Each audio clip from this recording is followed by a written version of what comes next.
Bueno, y las autoridades de gobierno y meteorología entregaron ayer un informe en el cual proyectan, en términos generales, menos lluvias para este año que en comparación al invierno anterior. En lo que va del año, las zonas norte, centro y sur del país presentan un déficit de precipitaciones. Según los pronósticos, no se vislumbra un vuelco positivo en esta situación que además ya se arrastra desde hace años. Queremos analizar este escenario. Estamos junto a Ignacio Rodríguez, quien es ecotoxicólogo y director del Centro de Humedales del Río Cruces de la Universidad Austral. Ignacio, ¿cómo estás? Muy buenos días. Buenos días, estoy bien, gracias por la invitación.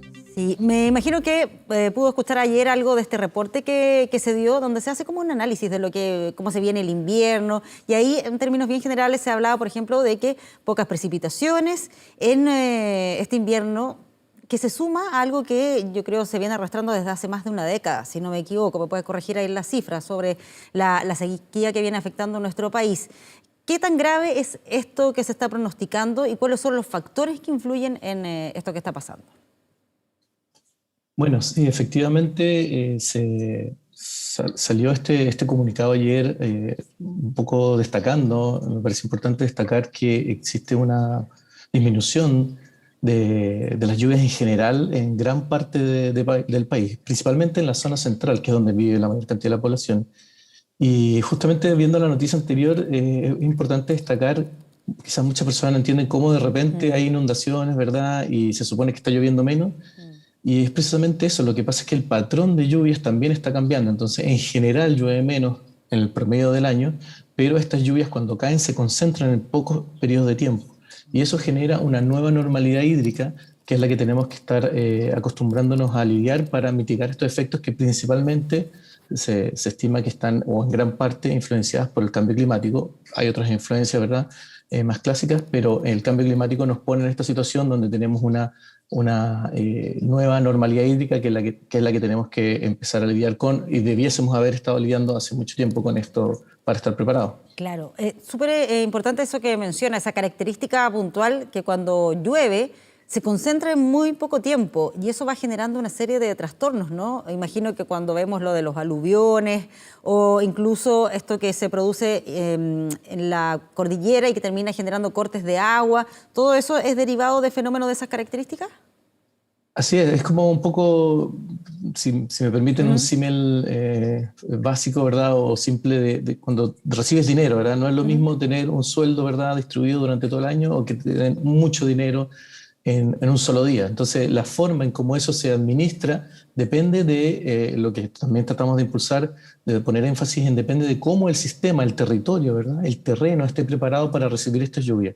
Y es ahí donde nosotros estamos tratando de resaltar la idea de que la conservación de la naturaleza, especialmente bosques y humedales, son absolutamente necesarios para administrar de mejor manera esta agua que cae en un hidrograma diferente que se achica, ¿verdad? Por lo tanto, cae menos aguas en total en el año, pero pueden ocurrir eventos con mucho mayor fuerza, que es lo que causa todos estos problemas. Entonces tenemos que prepararnos para este tipo de fenómenos, y eso es lo que estamos bastante al debe en ese sentido. Claro, siempre cuando se habla del cambio climático se habla de que hay que adaptarse a esas nuevas realidades. ¿Qué pasa ahí puntualmente con el tema de los humedales? ¿Se le da la real importancia como la que está mencionando, que son tan necesarios para situaciones como las que estamos viviendo? Históricamente no, hemos ido justo al revés. Afortunadamente en los últimos años hay que admitir que tanto el gobierno, los legisladores, ¿verdad?, la sociedad civil, la academia ha impulsado bastantes bastantes eventos relacionados con una mejoría en este entendimiento de cómo conservar humedales, pero todavía estamos muy al debe, hemos perdido muchos humedales.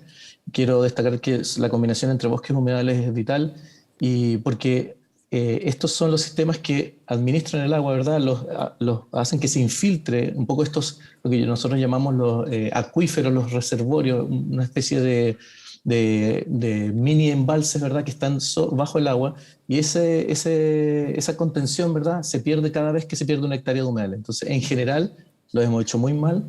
Hemos avanzado en los últimos 2 años con la ley de humedales urbanos, ¿verdad?, con el mapa de humedales. Ahora recién vamos a tener una idea más o menos precisa de cuántos humedales tenemos, pero en general lo hemos hecho bastante mal en los últimos 200 años. Entonces, hoy día nos pilla bastante desnudos de infraestructura natural, de la naturaleza que nos ayuda a mitigar estos efectos, así que tenemos que avanzar mucho más rápido y con una osadía política mayor al respecto de la restauración y la conservación de los sistemas que todavía quedan.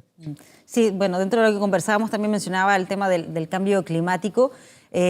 ¿Cuánta responsabilidad tiene el cambio climático en lo que estamos viendo, en estos fenómenos más abruptos, como podríamos decir, con estas lluvias intensas que se dan en muy poco tiempo, o lo que tiene que ver con la sequía? Lo digo porque quienes no creen tanto en el tema del cambio climático dicen, bueno, estos son ciclos, suele pasar así en la historia del planeta. Sí, hay un poco de las dos y es bastante difícil, ¿verdad?, tener certezas absolutas, pero ya existe bastante consenso que al menos un cuarto de la explicación, ¿verdad?, de los fenómenos que observamos se asocian directamente al cambio climático, ¿verdad? Por ejemplo, antiguamente el efecto del niño, ¿verdad?, el niño y la niña, ¿verdad?, un niño húmedo, una niña más seca, se veían o afectaban mayormente a la zona central. Hoy en día eso se está desacoplando. Entonces, lo que sabemos hoy día de muchos investigadores, ¿verdad?, en Chile y alrededor del planeta es que al menos un cuarto de la explicación de estos fenómenos de seguro se debe al cambio climático. Y obviamente hay fenómenos más locales, ¿verdad?, más hemisféricos que también afectan a estas tendencias, pero de todas maneras el cambio climático es una realidad, ya está acá, y un poco lo que siempre decimos, más allá de las consecuencias, ¿verdad?, tenemos que empezar a pensar rápido en las soluciones, y una de las soluciones es basarse en soluciones basadas en la naturaleza que son más resilientes a estos cambios. Sí, ¿qué otros aspectos también debiésemos considerar, además del tema de los humedales, para poder enfrentar? No sé si el concepto es solamente sequía o directamente hablar de escasez hídrica, que es otro término que algunos hacen la diferencia entre uno y otro. Bueno, es súper complejo, muy buena pregunta, porque es súper complejo el ámbito de cómo se usa el agua, pero también cómo se administra. Y un poco resaltar, por ejemplo, las cuencas altas, ¿verdad? Las cuencas o las cuencas medias, ¿verdad?, que han sido desprovistas de vegetación arbórea, o lo que nosotros llamamos las ciudades esponja. Cómo repensar las ciudades, en vez de impermeabilizar, de hacer ciudades donde existe no solamente la conservación de los bosques y humedales que hacen que el agua infiltre, que el agua se limpie, que se almacene en el suelo, ¿verdad?, sino también de crear y restaurar estos lugares que además nos hacen una ciudad más resiliente a los cambios de temperatura, una ciudad más bella, una ciudad que nos permite un mejor vivir y nos entrega espacio público. Entonces, tenemos la solución a la mano, que es necesitamos áreas verdes, ¿verdad?, necesitamos agua de calidad y cantidad, pero no se está pensando necesariamente, primero que nada, conservar los sistemas que ya tenemos, restaurar los que hemos dañado e incluso mezclar las soluciones clásicas que llamamos infraestructura gris, que son embalses, ¿verdad?, tubería y ese tipo de infraestructura, fuertemente con aplicación de infraestructuras basadas en la naturaleza, como pueden ser incluso la restauración de humedales, jardines de agua, ¿verdad?, parques, ¿verdad?, reforestación, etc. Entonces, hoy día estamos en una situación compleja porque como hemos dejado pasar el tiempo, cada vez tenemos menos agua, que también nos hace más difícil hacer estos cambios. Pero de todas maneras se necesita una decisión política bastante más fuerte para tener paradigmáticamente estas soluciones a la mano y no pensar principalmente en soluciones grises, que es las que hemos estado aplicando en los últimos años. Sí. ¿Cuántos años ya lleva Chile hablemos de menor cantidad de precipitaciones, para no usar ni sequía ni escasez hídrica, de menor cantidad de precipitaciones? ¿Cuántos años ya se va arrastrando ese problema en nuestro país? Y con lo que se está pronosticando para este invierno, ¿cuánto es el riesgo de disponer de menor cantidad de agua para el consumo humano? Esa es una pregunta bastante difícil. La llamada megasequía, ¿verdad? Ya vamos aproximadamente unos 12, 15 años, ¿verdad? Depende de la serie de datos y depende del territorio que tú analices, pero en general la tendencia, lo que se está hablando ahora, y ustedes pueden ver lo que salió ayer, ¿verdad?, a partir del MOP, y un poco lo que habla Meteorología de Chile, les recomiendo un blog muy bueno que habla de esta nueva normalidad hídrica.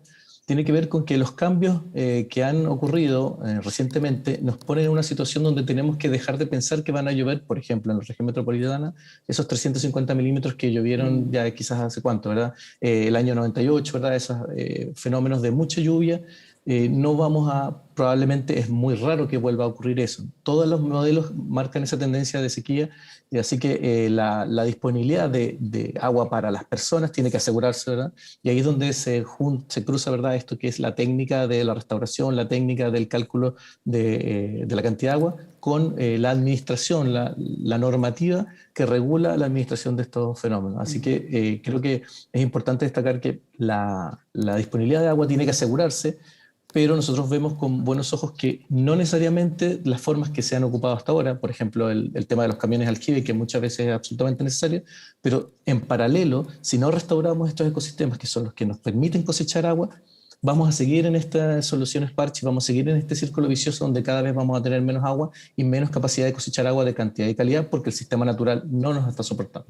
Ha ido mejorando la cantidad de información que hay respecto a el agua disponible en las cuencas, porque me acuerdo que en el pasado esa era una de las críticas que había, que no se tenía a ciencia cierta esa información. Entonces era difícil poder tomar decisiones o proyectar lo que podía ocurrir. Ha mejorado, pero estamos lejos de lo ideal.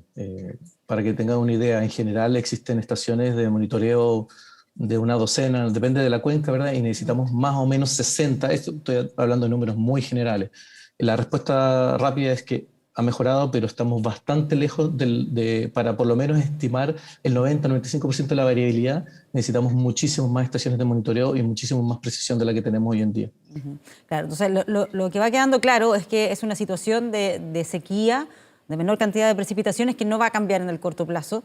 Desde esa perspectiva, y considerando que se viene también una discusión de acuerdo a las reglas del juego, a lo que va a pasar en la nueva Constitución, ¿qué se debiese contemplar en ese debate que seguramente se va a dar en torno al tema del agua? Sí, también hemos conversado sobre ese tema, que está bien interesante, porque muchos de los constituyentes han enfocado, que me parece de manera correcta, este concepto de recuperación legal o normativa del agua, recuperación de las reglas que rigen la distribución equitativa del agua. Sin embargo, quisiéramos ahondar en el debate que también se ha dado por algunos miembros que promueven una constitución ecológica sobre la recuperación del sistema que entrega el agua, porque básicamente, para explicarlo muy breve, el agua viene del océano, en general en Chile viene desde el océano, ¿verdad? Y cae en este territorio, en estas cuencas, en estas 101 cuencas que van de cordillera a mar, ¿verdad? Y ahí hay un montón de naturaleza que existía, que recibe esta agua, la infiltra, la limpia, la conserva de alguna manera. Esa infraestructura verde nosotros sobre todo en la zona central, la hemos destruido desde hace 200 años, ¿verdad, mamá? Y hoy día nos queda la misión de restaurar esa infraestructura verde, que es la que nos permitirá aprovechar y ejercer ese derecho, ¿verdad?, que podría estar en la nueva Carta Magna, que es el derecho equitativo al agua. Entonces hay una vía paralela, una vía que es la vía legislativa, pero también hay una vía que pensamos que es importante que quede ahí, que es ejercer la responsabilidad o el derecho, ¿verdad?, o el deber de restaurar los ecosistemas naturales que se han perdido debido a esta forma diferente de la naturaleza que ya está cambiando hoy en día. Sumado a esto están los pueblos originarios, que tienen una mirada bastante coincidente con los grupos que hacen ciencia y conservación, que es de respeto a la naturaleza. Al respetar la naturaleza, al entender que esa naturaleza debe mantenerse, primero que nada, luego nosotros estaremos mejor, tendremos un mejor vivir, y si restauramos lo que hemos destruido, probablemente vamos a estar en mejor condición para cosechar agua de cantidad y calidad. Muy bien, Ignacio Rodríguez, director del Centro de Humedales del Río Cruces de la Universidad Austral. Muchas gracias por conversar con nosotros sobre este tema. Que estén muy bien. Buenos días. Muchas gracias por su invitación.